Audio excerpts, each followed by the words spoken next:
Bonjour à tous. En fait, c'est moi le robot de Valence, une première apparition.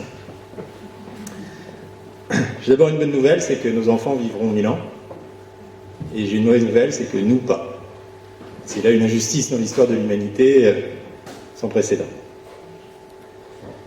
Mesdames et messieurs, si par quelque événement dont nous pouvons tout au plus pressentir la possibilité, et dont nous ne connaissons pour l'instant encore ni la forme ni la promesse, les dispositions fondamentales du savoir basculées, comme le fit au tournant du XVIIIe siècle le sol de la pensée classique, alors on peut bien parier que l'homme s'effacerait, comme à la limite de la mer, un visage de sable. C'est la phrase par laquelle Michel Foucault concluait, il y a 50 ans, les mots et les choses. Et ce qu'il voulait nous dire, c'est que les représentations sur lesquelles nos systèmes juridiques, philosophiques, moraux et économiques sont fondés sont des représentations historiques, datées, sont des représentations de l'homme. Je trouve cette phrase extraordinaire dans le contexte actuel. Il disait quelque événement dont nous ne pouvons tout au plus pressentir la possibilité. Et cet événement aujourd'hui, ce sont les révolutions technologiques et numériques, le big data et le transhumanisme et les NBIC, dont votre président vous a brossé le tableau. Et elles sont en train de révolutionner entièrement la manière dont l'homme se réfléchit lui-même. Qu'est-ce que veut dire vieillir dans un monde où il n'y a plus de mort? Qu'est-ce que veut dire avoir des enfants dans un monde où la reproduction sera entièrement dissociée de la sexualité? Qu'est-ce que veut dire penser dans un monde où nos cerveaux pourront être connectés directement sur le web? Ensuite, pour vous dire que des scientifiques ont réalisé, il y a 2 mois, la première expérience de transmission de pensée. Alors avec des casques, des électrodes, peut-être un jour ces casques et ces électrodes seront sous notre peau, sous la peau de notre tête, directement dans notre cerveau. En tout cas, il y a beaucoup de gens qui réfléchissent à ces questions, et il me semble que pour un philosophe ou quelqu'un qui essaye de philosopher, eh bien, ce sont des questions, même si elles sont compliquées, scientifiques, et que je n'en ai pas toutes les compétences, qu'il faut absolument nous poser, et que nos hommes politiques doivent absolument se poser avant que ce soit Google qui leur donne et qui leur impose les réponses. C'est d'ailleurs ce que disait Jean-François Revel dans Pourquoi des philosophes? Il disait la philosophie a abandonné la science. Et depuis que les philosophes ne font plus l'effort de comprendre la science, les philosophes n'ont plus aucune utilité.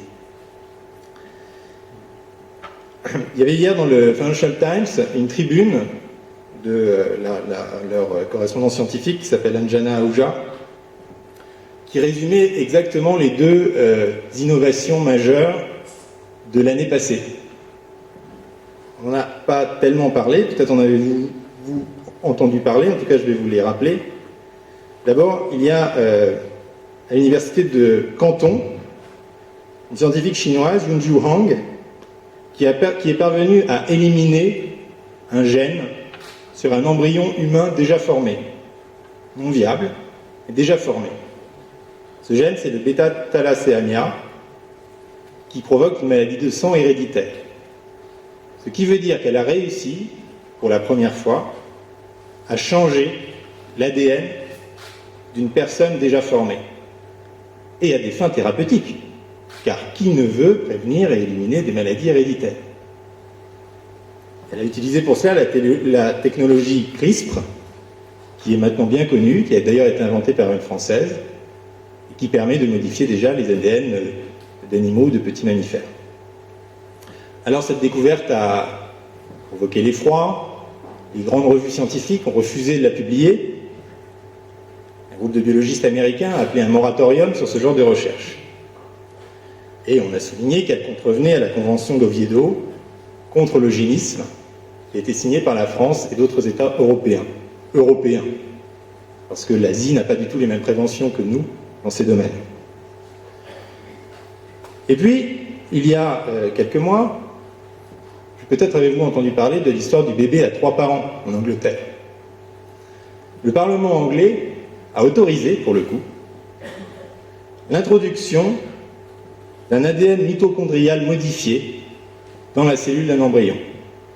Ce qui veut dire que si l'ADN cœur est resté le même, ce deuxième ADN, qui est l'ADN mitochondrial qui est dans le cytoplasme, a été introduit de l'extérieur et prélevé sur un donneur, une troisième personne, de manière, encore une fois, à éliminer une maladie. Pourquoi s'est-on tant indigné de l'expérience chinoise, et pourquoi le Parlement britannique a-t-il autorisé les bébés à 3 parents? Il s'agit exactement de la même chose, il s'agit de modifier de manière définitive une chaîne génétique, qui donc va continuer ensuite sur les générations à venir, de manière à prévenir des maladies. Et vous avez maintenant des sociétés américaines comme Editas Medicine qui se proposent d'en faire un business. Changez votre ADN et éliminez vos maladies. Éliminez celles de vos enfants. Quelle est la limite? Est-ce qu'on est déjà dans l'eugénisme? Et si oui, l'eugénisme est une mauvaise chose.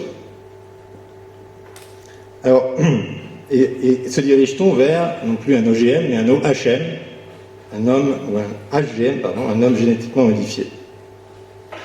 Alors, avant d'entrer dans le cœur philosophique, si je puis dire, du débat, peut-être vous rappeler quelques jalons ce qu'on appelle un peu le transhumanisme, en tout cas de la grande convergence des NBIC. NBIC, c'est un terme qui date de 2002, un rapport Rocco-Bainbridge. Les NBIC vont permettre de faire au moins 4 choses au corps, si on peut le résumer. Essayez de le résumer. Ils vont rendre le corps prévisible, renouvelable, recyclable et assemblable. D'abord, ils vont rendre le corps prévisible, puisqu'on sait maintenant décrypter le génome. On nous a dit pendant 50 ans, impossible de décrypter le génome humain, c'est-à-dire d'avoir l'ADN total d'une personne. Voilà, vous voyez, les dieux sont mécontents. Maintenant, on peut le faire. Ça coûtait $10 000 il y a 10 ans. Aujourd'hui, on peut le faire, disait-on ce midi, pour $100. C'est des kits aux États-Unis. C'est interdit en France, mais aux États-Unis, on peut le faire très facilement. On peut séquencer son propre ADN, donc savoir exactement ce qu'on a en nous. Et du coup, la médecine va devenir une médecine prédictive. Non plus. Et le moment où la maladie sera apparue, sera déjà un signe d'échec pour le médecin. Ce qui veut dire aussi que nous allons perpétuellement être en train de nous soigner. Vous savez, quand Angelina Jolie récemment s'est fait retirer les ovaires, c'était très intéressant de lire sa tribune. Elle était paniquée, elle avait découvert quelque chose, elle allait vite chez le médecin. Elle n'était pas paniquée parce qu'un symptôme était apparu. Elle était paniquée parce que le risque de développer la maladie avait augmenté. Et donc elle s'est fait enlever les ovaires à titre préventif. Et en fait, nous allons maintenant constamment faire des choix, parce que si nous savons d'avance toutes les maladies auxquelles nous pouvons être exposés, et de manière individuelle, nous pouvons différencier les risques attachés à chaque maladie, nous allons constamment nous médicaliser pour anticiper et décourager leur apparition. Alors vous vous rappelez peut-être de cette célèbre définition de la santé par, je crois, Le Riche, que cite beaucoup Georges Canguilhem dans Le Normal et le Pathologique. La santé, c'est la vie dans le silence des organes. Finalement, quand on est en bonne santé, on ne s'aperçoit même plus qu'on est vivant, qu'on pourrait être malade. C'est le silence des organes. Demain, la médecine prédictive rendra très bruyante notre vie médicale, et ce, dès le plus jeune âge. Et bien sûr, nous permettra de vivre plus longtemps. Corps renouvelable, on peut déjà transplanter à peu près tout dans le visage. On peut également maintenant créer des organes artificiels. Déjà eu des greffes de bronches, de trachées, de cornées artificielles. On dit que bientôt on pourra peut-être imprimer des organes en 3D qui seront donc ajustés à chaque patient selon son ADN. On peut mettre des prothèses, y compris dans le cerveau. On a introduit des capteurs, les scientifiques ont introduit des capteurs dans des cerveaux de singes qui permettent à ces singes de contrôler des robots par la pensée. Et aux États-Unis, on autorise des implants cérébraux pour soigner les dépressions. Le scientifique Babak Parviz a inventé l'œil bionique. Alors, pas encore tout à fait réalisé, mais l'œil bionique, c'est l'idée d'avoir un œil artificiel qui du coup serait relié à tous les réseaux et contiendrait toutes les informations dont on peut avoir besoin. Et enfin, le stade ultime de tout cela serait la médecine régénérative. Les scientifiques étudient beaucoup notamment la salamandre et la manière dont la salamandre fait repousser ses membres, sa queue, pour refaire pousser des organes dans notre propre corps. Donc corps prévisible, corps renouvelable, corps recyclable. On disait très souvent, mais de toute manière, les cellules vieillissent et les neurones disparaissent. Un médecin comme Douglas Melton, qui a fondé le Harvard Stem Cell Institute, donc c'est pas n'importe qui, il est dans le Time 100 des personnalités les plus influentes, vous dit que non, que bientôt, que déjà nous pouvons reprogrammer des cellules grâce à la thérapie génique, et que peut-être un jour nous pourrons arrêter leur vieillissement. Enfin, corps rassemblable, et ça c'est un peu l'ultime étape, qui est celle de créer la vie. Aujourd'hui déjà, on crée des êtres vivants. Il y a un concours d'ailleurs, depuis 2003, l'IGEM, concours d'ingénierie génétique, des hackers reconstituent des chaînes ADN. Le biologiste Craig Venter a réalisé il y a quelques années la première cellule artificielle. Donc la première cellule créée par l'homme. Maintenant, il y a deux origines de la vie. Il y a la cellule originelle dans le rift, et puis il y a la cellule créée par Craig Venter. Et la reproduction des êtres humains pourra se faire de manière programmée. Bon, la production de l'être humain se pourra faire de manière programmée. Vous savez que déjà on a réussi à faire naître une souris femelle de 2 souris mâles. René Freidman explique que les cellules souches pourront donner à la fois des lignes de spermatozoïdes et des lignes d'ovocytes, de manière à ce qu'un individu puisse se reproduire lui-même, pas se cloner, se reproduire avec 2 lignes ADN différentes. Et puis, les tentatives d'utérus artificiel ont hélas trop bien réussi, encore une chinoise, Lei Guiqing Liu, et on a interdit cette recherche. Mais pendant 8 semaines, on a réussi à développer un embryon en utérus artificiel. Donc à la fois le contenu et le contenant sont prêts. Et puis, peut-être le dernier stade, c'est bien sûr l'esprit. Des scientifiques français d'ailleurs, comme Stanislas Dehaene, expliquent que la neurobiologie se développe énormément depuis 20 ans et essaye de trouver les ressorts du libre arbitre dans les connexions neuronales elles-mêmes, dans un idéal assumé, très cartésien, l'homme-machine.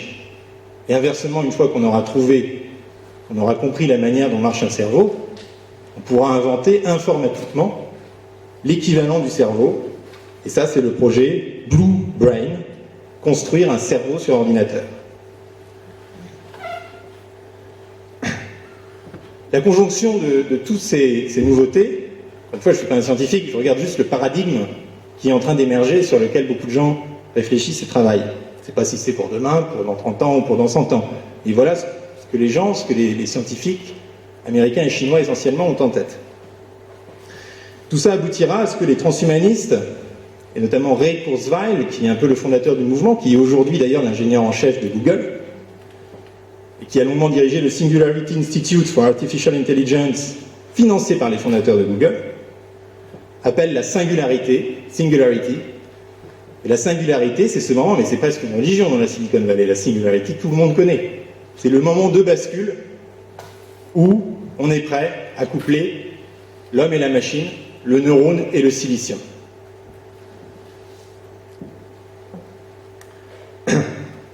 Et à faire de l'homme une réalité modulable, modifiable à volonté, et à travers tous les mécanismes que nous venons de décrire, potentiellement immortel.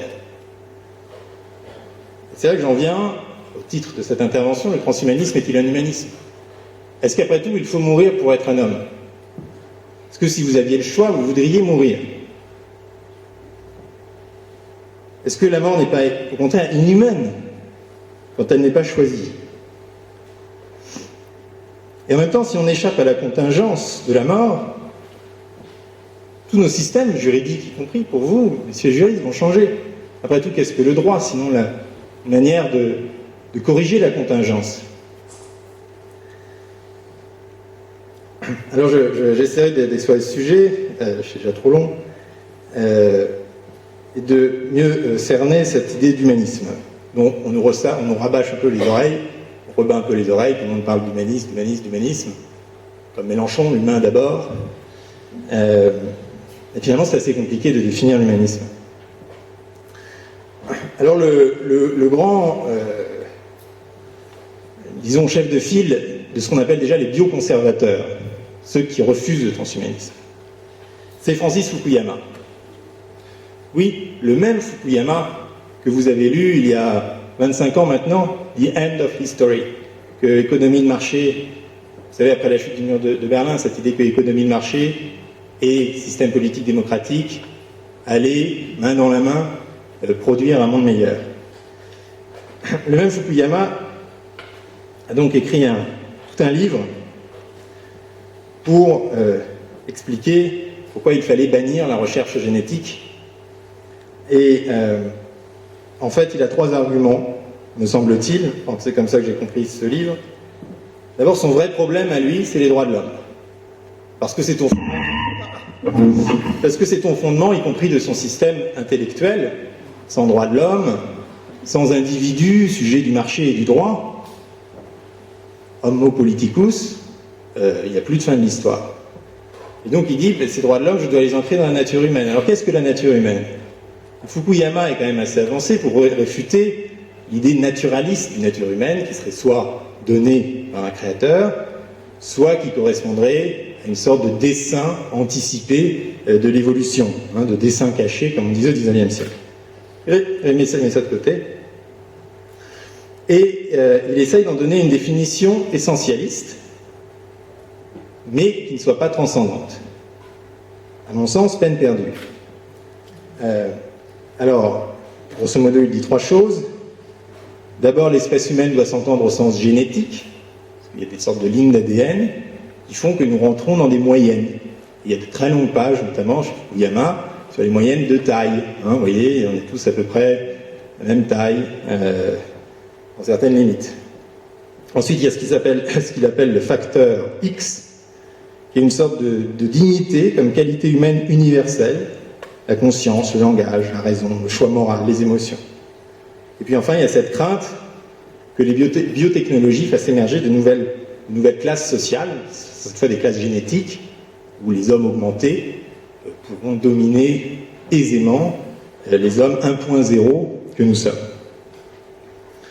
Et comme il dit dans un entretien avec Roger Paul Droit est un philosophe qui a écrit un des rares à s'intéresser à ce sujet et qui a écrit un très bon livre qui s'appelle Humain, avec une journaliste qui s'appelle Monique Atlan, où il va véritablement visiter et interviewer toute la galaxie de ce nouveau monde. Et il dit effectivement, tout notre système moral et politique actuel repose sur une compréhension essentialiste de la nature humaine. Et en fait, il avoue dans sa préface,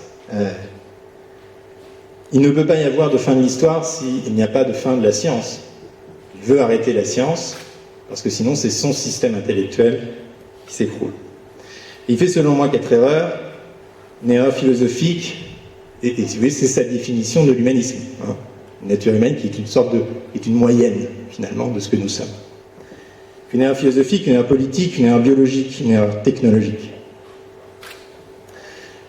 L'erreur philosophique, c'est d'abord de fonder la nature humaine sur une sorte de moyenne statistique. Et de prendre une moyenne pour l'instituer comme une norme. Et c'est ça finalement la définition du conservatisme.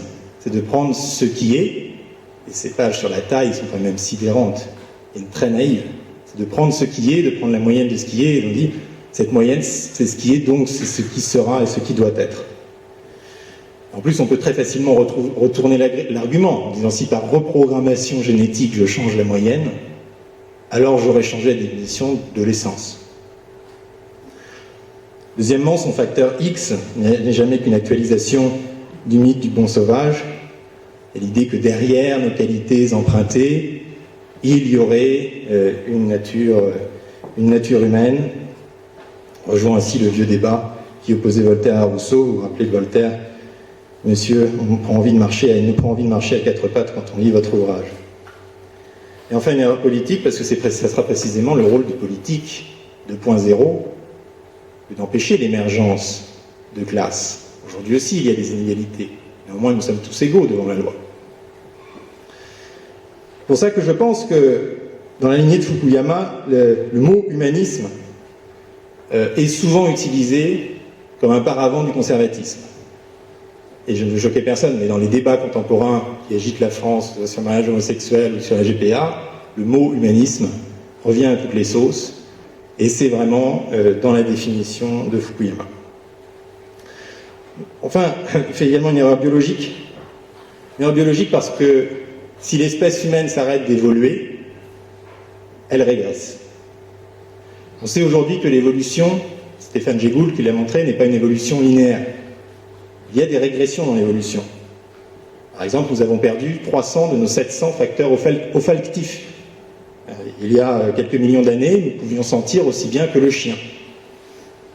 Il y a des régressions, d'autant plus que l'évolution s'est terminée pour l'homme, parce que la médecine empêche la sélection naturelle, puisqu'elle garde, elle permet aux malportants, dysfonctionnels, de se reproduire, et c'est heureux. Et donc, il y a beaucoup de scientifiques qui défendent cette idée d'une dégénérescence progressive de l'espèce humaine si précisément, artificiellement, nous ne la corrigeons pas.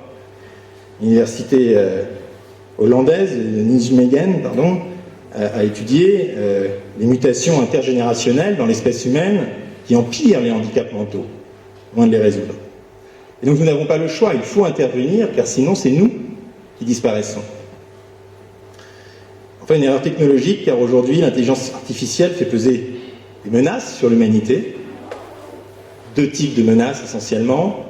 D'abord, une intelligence artificielle qui deviendrait maligne, méchante, qui se retournerait contre son créateur. Puis aussi cette idée un peu poétique de la gelée grise, de la grey goo. Je ne sais pas si vous en avez entendu parler. L'idée que quand nous aurons fabriqué des robots capables de se reproduire eux-mêmes, des assembleurs réplicants, pourront en quelques jours envahir la surface de la Terre et détruire l'ensemble de la biosphère. Alors ça paraît délirant, mais enfin, un scientifique comme Hawking a récemment mis en garde contre la disparition de l'espèce humaine. Pour l'anecdote, le prince Charles, en Angleterre, était tellement effrayé qu'il a demandé un rapport à la Royal Society qui l'a rassuré, Votre Altesse, ça ne se passera pas. Tout ça pour dire que, selon moi, cette définition essentialiste ne tient pas tellement la route. Et à cette définition essentialiste, eh bien, j'opposerai la définition des vrais humanistes, des premiers humanistes. Prenez Léonard de Vinci et Pic de la Mirandole. Ils sont loin d'être des essentialistes. Vous vous rappelez l'homme de Vitruve de Léonard de Vinci, cet homme qui est un peu partout, qui est dans un cercle et un carré aux proportions parfaites. D'abord, je remarque que c'est un homme qui a 4 jambes et 4 bras, un peu augmenté déjà. Et puis aussi, c'est un homme idéal, c'est un homme parfait. Personne n'est l'homme de Vitruve. L'homme de Vitruve est déjà un homme augmenté. Et c'est d'ailleurs ce que dit Léonard de Vinci dans un ouvrage inachevé, son traité du corps humain. Il dit bien sûr qu'on est malheureux de mourir, mais c'est l'âme qui est malheureuse, pas le corps, parce que le corps est tellement extraordinaire et a tellement plus de potentialité. Léonard de Vinci serait le premier à faire de la biogénétique. Et dans les mêmes années, à quelques années près, Pic de la Mirandole écrit « De la dignité de l'homme ». J'aimerais vous en lire quelques extraits parce que c'est parfaitement adapté à nos débats contemporains. Pic de la Mirandole, l'humaniste par excellence, hébergé par Laurent de Médicis, au cœur des querelles intellectuelles de son temps. Et il essaye de définir l'homme, et il dit « Toi, l'homme, aucune restriction ne te bride, c'est ton propre jugement auquel je t'ai confié qui te permettra de définir ta nature. Si je t'ai mis dans le monde dans cette position, c'est pour que de là tu examines plus à ton aise tout ce qui se trouve dans le monde alentour. Ce qui veut dire que la nature de l'homme, c'est de définir sa propre nature, d'être son propre créateur. Si nous ne t'avons fait ni céleste, ni terrestre, ni mortel, ni immortel, c'est afin que, doté du pouvoir de te modeler et de te façonner toi-même, tu te donnes la forme qui aurait ta préférence. Tu pourras dégénérer en formes inférieures qui sont bestiales, tu pourras par décision de ton esprit te régénérer en formes supérieures qui sont divines. » C'est-à-dire qu'on a déjà cette idée transhumaniste que l'homme peut se modifier lui-même, ni mortel ni immortel, dit-il, que c'est à lui de décider s'il veut être l'un ou l'autre. À l'homme naissant, le Père a donné des semences de toutes sortes et les germes de toute espèce de vie. Certains se développeront, végétatifs, ils le feront plante, sensibles, ils feront de lui une bête, rationnel, ils lui seront rang d'être céleste, intellectifs, ils feront de lui un ange et un fils de Dieu. Ainsi, l'universalité humaine n'est pas dans des caractéristiques partagées, mais dans des potentialités, dans la potentialité que nous avons de nous définir nous-mêmes. qui est bien le but des transhumanistes. J'aimerais développer un tout petit peu la dernière citation de Pic de la Mirandole. Être intellectif, un être purement intellectif. Et c'est finalement, de manière assez drôle, le rêve de Kurzweil, ce pape du transhumanisme, de faire de l'homme un pur esprit. D'ailleurs, c'est ce qu'il dit dans une interview avec Roger Paul Droit. Parmi toutes les espèces, ce que les êtres humains ont d'unique, dit Kurzweil, c'est de transcender toutes les limitations, plus semblables à Dieu. Exactement, dit de la Mirandole. Ce qui fait de nous l'homme, c'est de pouvoir repousser nos propres limites. Et donc, dans un livre récent, Kurzweil, How to Create a Mind, il explique son rêve de ce que Mirandole appelait un être intellectif, un pur esprit. Il dit, imaginez, faites des expériences de... Bon, il dit, autour de 2030, des éléments électroniques de la taille d'un globule pourront s'introduire dans notre corps et effectuer, quand nous dormons tranquillement, des micro-opérations de soins ou de remplacement. Il dit, imaginez d'abord qu'on parvienne à scanner votre cerveau entièrement et qu'on en fasse une nouvelle entité. On va appeler ça U2, comme le groupe de musique, notre deuxième moi. Est-ce que vous seriez prêt? Un cerveau qui donc partage, qui est le même que votre cerveau, qui a été répliqué, qui peut être téléchargé. Il aura la même conscience de soi que celle que vous avez, donc qui sera vous. Êtes-vous prêt pour autant à disparaître et à lui laisser la place? À première vue, non. D'accord. Alors faites une deuxième expérience de pensée. Imaginez que graduellement, au fil des mois, on remplace chacune des cellules de votre cerveau. Vous serez toujours vous-même. Sauf que, à la fin, ce cerveau transformé sera le même que le cerveau scanné de la première expérience. Et donc, Kurzweil conclut, ce n'est pas vrai que YouTube n'est pas toi. C'est toi aussi. Simplement, il y a 2 fois toi aujourd'hui. D'où son rêve ultime, qu'un jour, l'essentiel de notre pensée soit sur le cloud. On peut en penser ce qu'on veut à titre personnel, mais ça serait précisément cela, l'humanisme, que de laisser à chacun la possibilité de faire ce genre d'expérience. Après tout, peut-être qu'elles rateront, peut-être que, comme le dit Antonio Damasio, le lien de la conscience au corps est tellement fort que le téléchargement est impossible. Mais ce que je veux vous dire, c'est qu'aujourd'hui, les plus grands scientifiques s'interrogent sur la possibilité du téléchargement de la conscience. Ce n'est pas du tout la folie d'un prédicateur aux États-Unis, c'est quelque chose sur lequel les gens se positionnent. Et bien sûr, si cela advient, que chacun a le choix de le faire ou de ne pas le faire, chacun est autonome dans la décision qu'il prend, de devenir immortel, de devenir un pur esprit ou non. Néanmoins, l'ensemble de nos systèmes politiques, économiques, changeront. Car on ne pourra plus baser la politique sur des moyennes, comme l'entendait Fukuyama, sur une nature humaine. Et au contraire, la politique deviendra l'art de rendre l'individu autonome, et donc l'homme humain.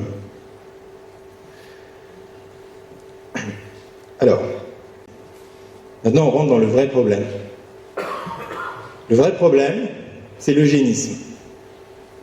Je vais faire très attention parce que vous savez, on est au Luxembourg, ça va. Parce qu'en France, l'incitation à l'eugénisme est punie par la loi, comme l'incitation à se désaffilier de la sécurité sociale d'ailleurs. L'eugénisme. Bon, il y a une version, disons, classique de l'eugénisme qui n'est pas très intéressante et qui n'a plus grande chance de se produire, c'est l'eugénisme politique. C'est Huxley, le meilleur des mondes, l'État fabrique des hommes à sa guise pour des tâches qu'il a déterminées d'avance. Et ça, c'est fini. Maintenant, ce qui advient, ce qui est en train de venir, c'est ce que Habermas a appelé, j'y reviendrai, l'eugénisme libéral.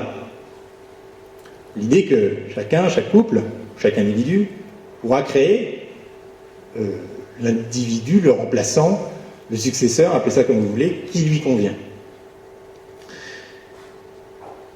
Cet eugénisme, nous le pratiquons déjà. Ainsi, vous savez qu'on peut aujourd'hui éliminer des embryons dans le cadre du diagnostic préimplantatoire.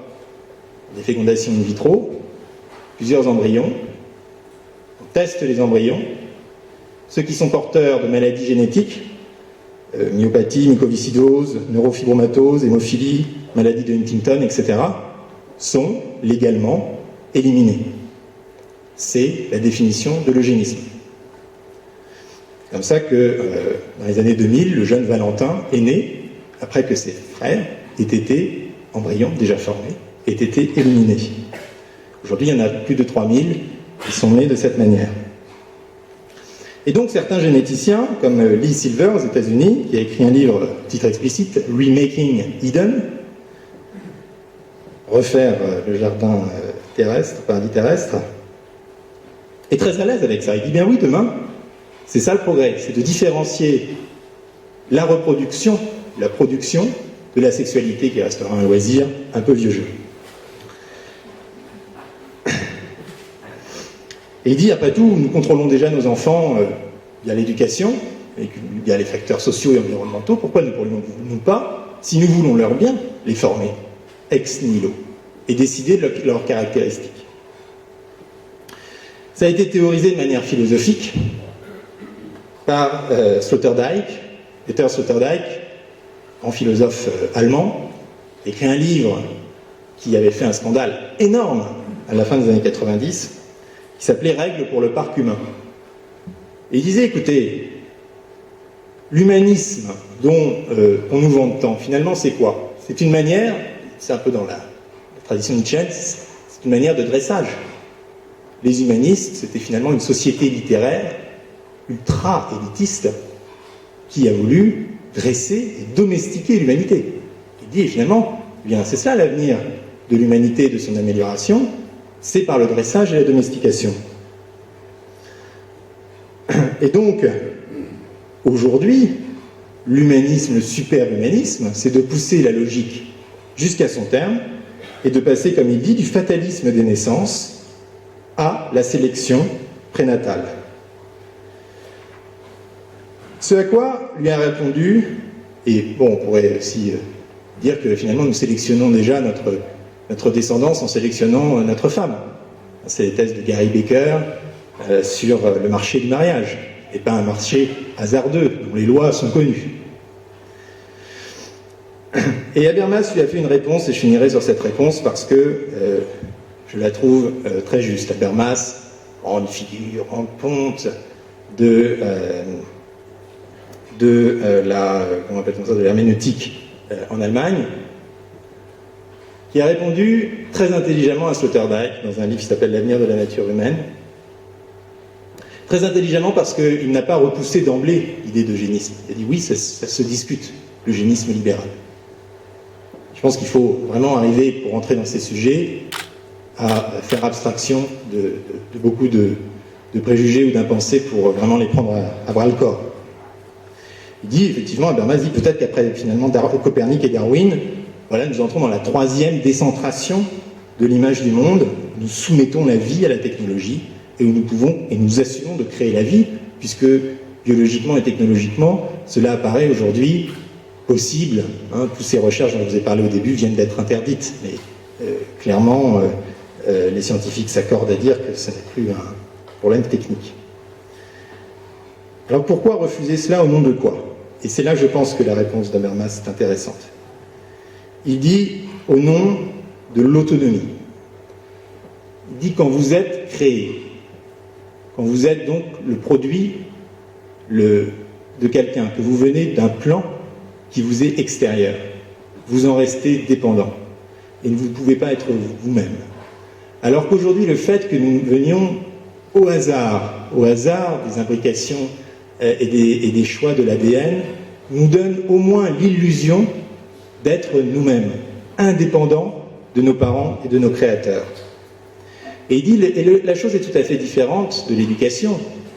L'éducation, nous pouvons nous y opposer. Le jour où nous sommes déterminés dans nos gènes, nous ne pouvons plus nous y opposer, nous ne pouvons plus parler, nous ne pouvons plus communiquer. Nous sommes coincés dans une origine qui nous est extérieure, comme dans Star Wars, vous savez, le petit du méchant.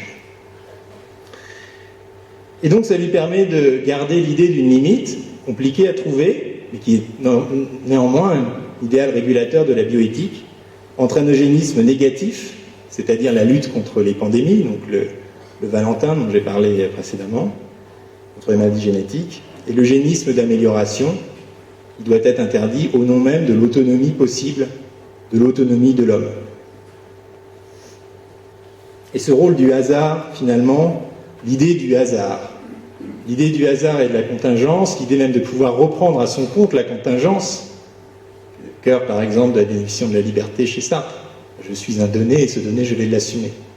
Le fait d'être un donné contingent est essentiel à l'homme et finalement définirait bien l'humanisme. François Jacob faisait d'ailleurs du hasard le guide de l'évolution. Aussi, quand on dit eugénisme libéral, finalement, je ne suis pas trop d'accord.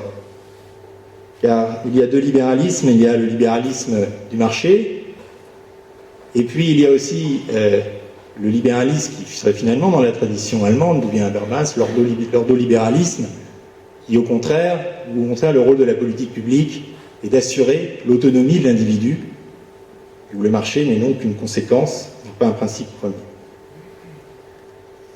Voilà la définition de l'humanisme à laquelle je m'arrêterai en vous disant d'abord que oui, le transhumanisme est un humanisme au sens des premiers humanismes, au sens de Pic de la Mirandole, et que toute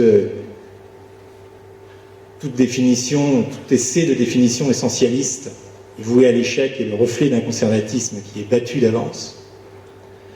Et que la limite du transhumanisme, c'est cette idée du hasard et de l'autonomie qui doit rester centrale dans la création de nouveaux êtres. Même si nous transformons, il faut laisser le hasard prévaloir, même si c'est hors de notre corps, même si c'est in vitro, même si c'est dans des utérus artificiels, il faut laisser le hasard prévaloir dans la vie.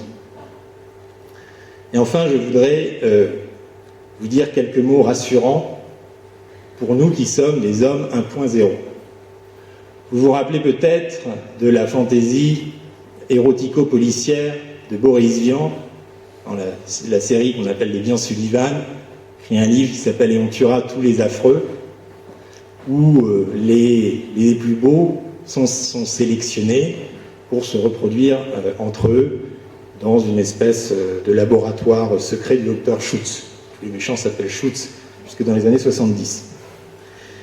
Et à la fin, on voit tous ces hommes magnifiques, ces hommes 2.0 augmentés, sur la plage. Ils ont perdu tout désir pour les femmes également magnifiques qui les côtoient. Et tout d'un coup apparaît, c'est la fin du roman, une horrible laide 1.0. Et là, tout se précipite sur elle, fou de désir. Et donc finalement, nous, hommes 1.0, avons encore notre carte à jouer dans le monde du transhumanisme. Merci.